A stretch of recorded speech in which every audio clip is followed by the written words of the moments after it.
So, hey everyone, this is Arav, a second year electrical engineering student at IIT VHU Varanasi. So, I have made earlier videos regarding partial drop, but उस पर काफ़ी सारे comments आ रहे थे कि भैया एक वीडियो आप पूरी अपनी टोटल जर्नी पे लेके आइए और काफ़ी डिटेल में अपनी partial drop की स्ट्रेटजी बताइए. So, this is the video where I will reveal my whole partial drop strategy that I used for a successful partial drop.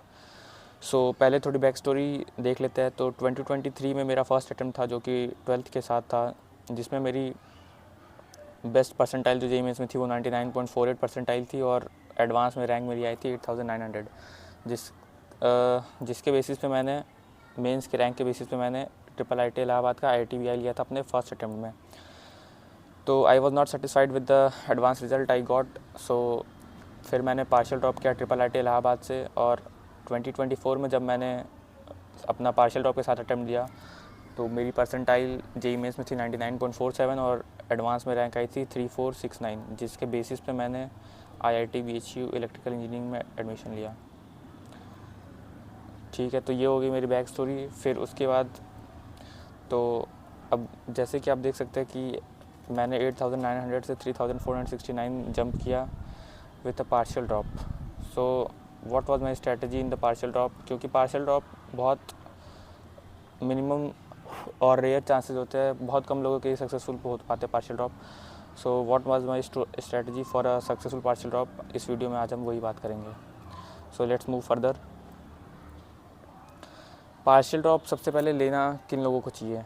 तो पार्शियल ड्रॉप ऐसी नहीं कि तुम्हारी 90 परसेंटाइल आई और तुम पार्शियल ड्रॉप ले लिए, सोच रहे हो कि पार्शियल ड्रॉप वाले अटैम्प्ट में 99 परसेंटाइल आ जाएगी. नहीं, पार्शियल ड्रॉप सिर्फ तब फिजिबल होता है जब तुमने पूरी प्रिपरेशन एक बार कर ली और कुछ रीजंस की वजह से तुम्हारा बेस्ट अटैम्प्ट नहीं आ पाया और तुम वापस से पूरी तैयारी नहीं करना चाहते, सिर्फ एक बार और एग्ज़ाम देना चाहते हो और तुम जानते हो कि मतलब you will do surely better than what you have got now. So अगर तुम्हारी जेईई एडवांस की कट ऑफ थोड़ी सी मिस हो गई है और तुम्हें बढ़िया कॉलेज की बढ़िया ब्रांच नहीं मिल पा रही है, उस केस में तुम पार्शियल ड्रॉप का सोच सकते हो. या फिर तुम्हारा एग्ज़ाम के दिन कुछ मतलब तबीयत ख़राब हो गया हो या फिर कुछ फीवर टाइप आ गया हो और या फिर पैनिक कर गए हो और एग्ज़ाम ख़राब हो गया हो, पर प्रिपरेशन तुमने काफ़ी अच्छी की थी तो भी तुम पार्शियल ड्रॉप ले सकते हो. अगला केस है कि तुम्हारी फैमिली फुल ड्रॉप नहीं लेने दे रही, तो कोई और ऑप्शन नहीं बचता तुम्हारे पास, तुम्हें पार्शियल ड्रॉप ही लेना पड़ेगा. और पार्शियल ड्रॉप सिर्फ तभी कंसिडर करना जब तुम काफ़ी सेल्फ डिसिप्लिन्ड और मोटिवेटेड हो, क्योंकि फर्स्ट ईयर के कॉलेज में काफ़ी सारी एक्टिविटीज़ रहती है, काफ़ी सारे क्लब्स रहते हैं. तो अगर तुम सेल्फ डिसिप्लिन नहीं रहोगे तो फिर तुम जेईई की तैयारी तो नहीं कर पाओगे. कॉलेज की तैयारी नहीं कर पाते लोग, तो जेईई की तो काफ़ी मुश्किल है.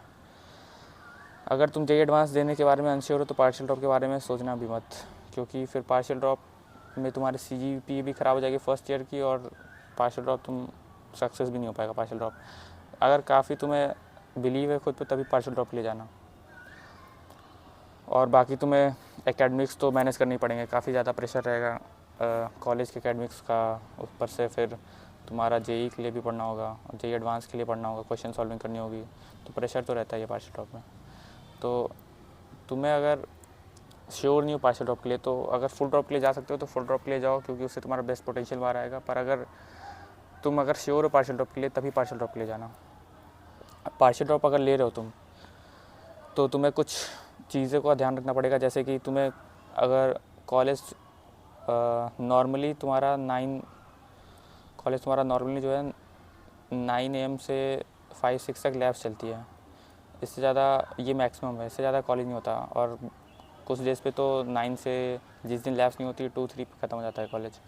तो तुम्हें ट्राई करना है कि तुम कॉलेज में जल्दी उठो, लाइक 5:36 तक उठ जाओ और उसके बाद तुम सुबह ही 1-2 घंटा पढ़ लो, ताकि फिर तुम्हारा दिन भर का मोमेंटम बना रहे और तुम जेईई वाले मोड में आ जाओ. वरना फिर तुम अगर सुबह नहीं पढ़ पाए तो फिर शाम को पढ़ना काफ़ी मुश्किल होता है.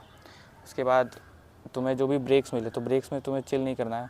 ब्रेक्स में या फिर अर्ली मॉर्निंग या फिर वीकेंड्स पे सैटरडे संडे कॉलेज में छुट्टी होती है, या फिर सेमेस्टर ब्रेक काफ़ी बड़े बड़े मिलते हैं. लाइक विंटर ब्रेक तुम्हें करीब 1 मंथ का विंटर ब्रेक मिलेगा, फिर समर ब्रेक ऑलमोस्ट 2 मंथ का होता है, पर वो तो यूटिलाइज नहीं हो पाएगा क्योंकि अगले साल तुम्हें जेईई एडवांस देना है.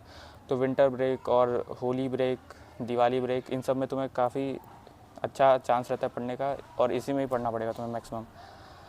बाकी क्वांटिटी पे फोकस नहीं करना हमें, ये नहीं करना कि 6-6 घंटा बस बुक लेके बैठे हुए हैं। तुम्हें ज़्यादा से ज़्यादा फोकस करना है क्वेश्चन सॉल्विंग पे, क्योंकि पार्शियल ड्रॉप उनके लिए जो ऑलरेडी मतलब उनका कोर्स कंप्लीटेड है, तो तुम्हें क्वेश्चन सॉल्विंग पे ज़्यादा फोकस करना है। और जितना ज़्यादा क्वेश्चन सॉल्व करोगे उतना ज़्यादा चांस रहता है कि तुम एडवांस में बढ़िया कर पाओगे। और क्वेश्चन सॉल्विंग भी एडवांस लेवल की करनी है। जैसे मैंने अपने टाइम पे क्वेश्चन सॉल्विंग के लिए कंपटीशन का कैट्स बैच यूज़ किया था, जो कि एडवांस बैच होता है। तो उसमें कैप्स डीपीपी होती है, जिसमें सिर्फ एडवांस के लिए क्वेश्चन होते हैं अराउंड 20-30 पर चैप्टर। तो वही यूज़ करता था मैं। और बाकी इससे पहले ये मैंने जैन से शुरू किया था, और उससे पहले ई सरल का बैच लिया था मैंने, उसमें से मैं ई सरल के मॉड्यूल सॉल्व किया करता था। बाकी तुम जो भी तुम्हें पसंद हो, पीडब्ल्यू से अगर तुमने पढ़ा हो तो पीडब्ल्यू का मटेरियल यूज़ कर सकते हो, पर तुम्हें सिर्फ एडवांस वाला डीपीपी करना होगा। बाकी तुम्हारे पास इतना टाइम नहीं होगा कि तुम कॉलेज की एक्टिविटीज़ में ध्यान दे पाओ उतना ज़्यादा। तो अगर तुम पार्शियल ड्रॉप का सोच रहे हो तो ज़्यादा इन्वॉल्व ना ही हो कॉलेज एक्टिविटीज़ में तो सही है, क्योंकि फिर तुम्हारे पास टाइम नहीं रहेगा जेई के लिए। और अगर हो सके तो एक टाइम टेबल ये जैसे किसी भी मंथ का सर्च कर सकते हो तुम गूगल पे, उस मंथ का टाइम टेबल बना के उस पर फिर तुम पूरे मंथ का एक साथ प्लान लिख देना इस पर। उससे तुम मोटिवेटेड रहोगे, तुम्हें पता रहेगा कि आज करना क्या है। वरना अगर तुम सुबह उठे तुम्हें पता ही नहीं है कि आज कौन सा चैप्टर पढ़ना था, तो काफ़ी कम चांसेस है कि तुम शुरू कर पाओ पढ़ना। तो इसलिए पूरे मंथ का प्लान बना के रखना। जैसे आज तुम्हें जीओसी पढ़ना हो तो जीओसी, फिर मैट्रिक्स डिटरमिनेंट पढ़ना हो तो मैट्रिक्स डिटरमिनेंट, ऐसे तुम पूरा एक मंथ का प्लानिंग करके फिर उसे पेस्ट कर देना कहीं पे। फिर रोज़ सुबह उठ के देखना, जो पढ़ना हो वो पढ़ लेना, डेली टारगेट लिख के। बाकी वीकेंड्स पे वीकडेज़ पे तो तुम्हें मॉक टेस्ट देने का टाइम नहीं मिलेगा, क्योंकि कॉलेज ही रहेगा। तो वीकेंड्स पे ट्राई करना कि फुल सिलेबस मॉक टेस्ट शुरुआत से ही देना शुरू कर दें, क्योंकि फिर लास्ट में तो टाइम नहीं मिलेगा, क्योंकि काफ़ी एग्ज़ाम्स रहते हैं। तो शुरुआत से ही तुम फुल सिलेबस मॉक टेस्ट पे ही फोकस करना। Full syllabus advance mock test पूरा दो टेस्ट होता है ना, तो 2 टेस्ट सैटरडे और संडे को फिर एनालाइज़ करना। दोनों दिन तो नहीं दे पाओगे। पार्शियल ड्रॉप काफ़ी रिस्की तो है, क्योंकि सीजीपीए भी तुम्हारा गिर सकता है फर्स्ट ईयर का, पर अगर तुमने सही से पढ़ाई की तो तुम्हारा सीजीपीए भी सही रहेगा और तुम पार्शियल ड्रॉप में सक्सेसफुल हो जाओगे। जैसे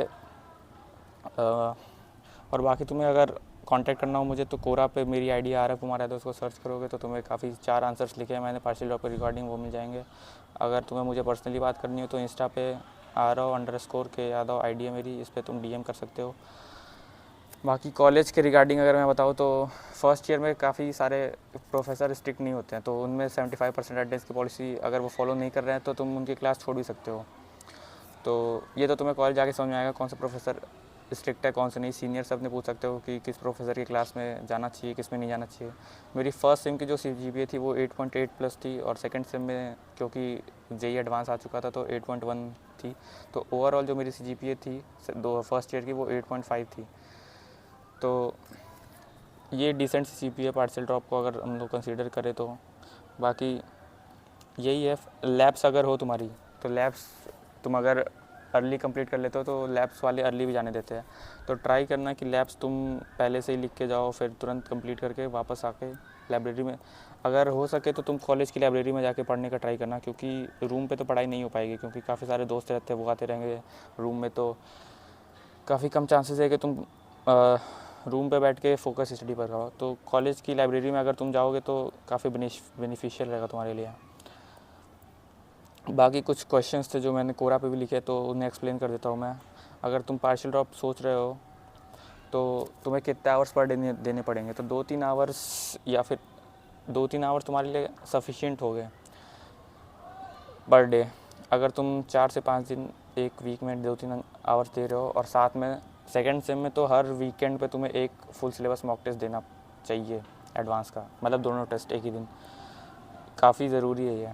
बाकी ये तो हो गया आवर्स पर डे। बाकी कॉलेज के लिए कितना टाइम देना पड़ता है, तो तुम्हें मिड सेम से पहले 1 वीक पहले से तुम्हें कॉलेज का पढ़ना पड़ेगा, और एंड सेम के 2 वीक पहले से कॉलेज का पढ़ोगे तो तुम्हारा डिसेंट से CGPA 8.5+ तो आ जानी चाहिए श्योरली। तो कॉलेज का इतना कुछ ज़्यादा हेक्टिक रहता नहीं है, बाकी लैब्स मैनेज कर लोगे तो डिसेंट CGPA तुम्हारी बन जाएगी। क्लब्स और स्पोर्ट्स की बात करें तो क्लब्स और स्पोर्ट्स तुम ज़्यादा पार्टिसिपेशन नहीं कर सकते। 1-2 क्लब तुम्हें अगर बहुत ही ज़्यादा लग रहा है तो 1-2 क्लब्स ज्वाइन कर सकते हो। स्पोर्ट्स तो तुम नहीं कर सकते, क्योंकि स्पोर्ट्स में काफ़ी सारा टाइम मांगते हैं कोच प्रैक्टिस के लिए, तो स्पोर्ट्स तो अभी तुम नहीं ज्वाइन करो तो काफ़ी सही रहेगा। अगर तुम कुछ कोडिंग का सोच रहे हो, कॉम्पिटिटिव प्रोग्रामिंग करने का या फिर वेब डेवलपमेंट करने का, तो वो भी तुम कर सकते हो, पर देखो वही बात है कि तुम जितना टाइम उधर दोगे उतना तुम्हारा जेई में टाइम कम होगा, तो तुम्हारा प्रायोरिटी क्या है उसके हिसाब से तुमको टाइम डिवाइड करना पड़ेगा। तो तुम सीपी करना चाहो तो सीपी कर सकते हो, कॉन्टेस्ट एक वीक में लगभग एक कॉन्टेस्ट होता है तो दे सकते हो, बाकी कोडिंग कर सकते हो। अगर तुम्हारे पास फ्री टाइम है और तुम पढ़ना नहीं चाह रहे तो तुम कोडिंग कर सकते हो। और कुछ गलतियाँ जो मैंने की, तो मैंने पार्शियल ड्रॉप के लिए सीरियस काफ़ी लेट हुआ था, मतलब मैं पढ़ तो रहा था अक्टूबर से ही, पर जेई के बाद मुझे ऐसा कॉन्फिडेंस आने लगा कि अगर मैं पार्शियल ड्रॉप लूँ तो रैंक आएगी मेरी काफ़ी बढ़िया पिछले बार से। तो फिर सेकंड से में मैंने काफ़ी ध्यान से पढ़ना शुरू किया था। तो तुम अगर अभी से पार्शियल ड्रॉप के लिए ध्यान से पढ़ोगे तो तुम्हारी रैंक पक्का इंप्रूव होगी, इसमें कोई शक और संशय वाली बात नहीं है। कॉलेज क्लासेस पे तो तुम कॉलेज जाओगे तुम्हें खुद पता चल जाएगा कॉलेज की क्लासेस में कैसी पढ़ाई होती है। तो अगर तुम्हें प्रोफेसर बढ़िया पढ़ा रहा है तो कॉलेज क्लासेस पे फोकस करना, वहीं से तुम्हारा सारा हो जाएगा क्लियर और एग्ज़ाम में अच्छे नंबर भी आ जाएंगे। अगर प्रोफेसर बढ़िया नहीं पढ़ा रहा तो फिर सीनियर से पूछ लेना, काफ़ी सारे यूट्यूब चैनल होते हैं जिस पे सेम कंटेंट पढ़ाया जाता है, तो वहाँ से तुम्हारी CGPA आ जाएगी। फ्रेंड सर्कल की बात करें तो दोस्त तुम्हारा बनाना बहुत इम्पॉर्टेंट है, क्योंकि जो भी असाइनमेंट मिलेंगे वो काफ़ी बड़े बड़े होते हैं, तो वो तो तुम खुद से अगर करोगे तो फिर टाइम नहीं बचेगा तुम्हारे पास। तो जो भी असाइनमेंट है पर जो भी होमवर्क है वो सब तुम्हें अपने फ्रेंड से ही मांगना पड़ेगा और फिर उन्हें ही जस्ट एडिट करके तुम अपलोड कर देना, तो काफ़ी टाइम बचेगा तुम्हारा। तो अगर 6-7 दोस्तों का ग्रुप हो जिसमें तुम असाइनमेंट मांग सको और फिर काफ़ी हेल्प करे वो, तो काफ़ी सही रहता है। जैसे मेरे जो फ्रेंड्स थे उन्हें जनवरी के बाद पता चला था कि मैं पार्शियल ड्रॉप ले रहा हूँ, जब मैंने अपना फर्स्ट अटैम्प्ट दिया था जेईई मेंस का, तो उन्हें पता चल गया था कि मैं पार्शियल ड्रॉप दे रहा हूँ, तो काफ़ी हेल्प करते थे मेरे फ्रेंड्स। और जेईई मेंस और एडवांस क्या क्लैश होता है कॉलेज एग्जाम से, तो मिड सेम्स जो होते हैं वो फरवरी या मार्च में होते हैं, तो फर्स्ट अटैम्प्ट तो जेईई मेंस का क्लैश नहीं होता। सेकंड अटैम्प्ट जो होता है वो अप्रैल में होता है और कॉलेज के एग्ज़ाम्स एक्चुअली मई में होते हैं, तो जेईई मेंस तो क्लैश नहीं करता। जेईई एडवांस भी एग्ज़ाम डेट तो क्लैश नहीं करेगी, पर ऐसा हो सकता है कि तुम अभी कॉलेज के एंड सेम दो और एक वीक के बाद तुम्हारा जेईई एडवांस का एग्ज़ाम हो, ऐसा क्वाइट हाईली पॉसिबल है।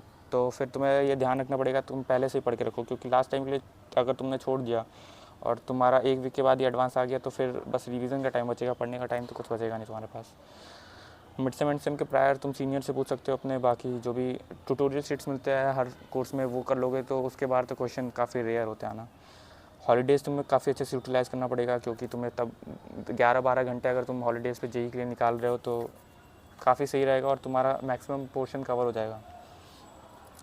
तो अगर इस वीडियो को कंक्लूड करना हो और मैं बताऊं कि तुम्हें पार्शियल ड्रॉप कैसे करना चाहिए और क्यों करना चाहिए, तो फुल ड्रॉप अगर तुम ले सकते हो तो ज़रूर जाना चाहिए फुल ड्रॉप के साथ, क्योंकि इसमें तुम्हारा पूरा पोटेंशियल फुल पोटेंशियल तुम्हारा बाहर आएगा उससे, और तुम्हें कुछ रिग्रेट नहीं रहेगा कि इससे ज़्यादा बढ़िया भी रैंक आ सकती थी मेरी। हाउएवर अगर तुम्हारी ऐसी कंडीशंस है कि तुम फुल ड्रॉप नहीं ले सकते, तब तुम पार्शियल ड्रॉप भी एक काफ़ी सही आइडिया रहता है ऐसे लोगों के लिए जो फुल ड्रॉप नहीं अफोर्ड कर सकते या फिर उन्हें फैमिली प्रेशर है।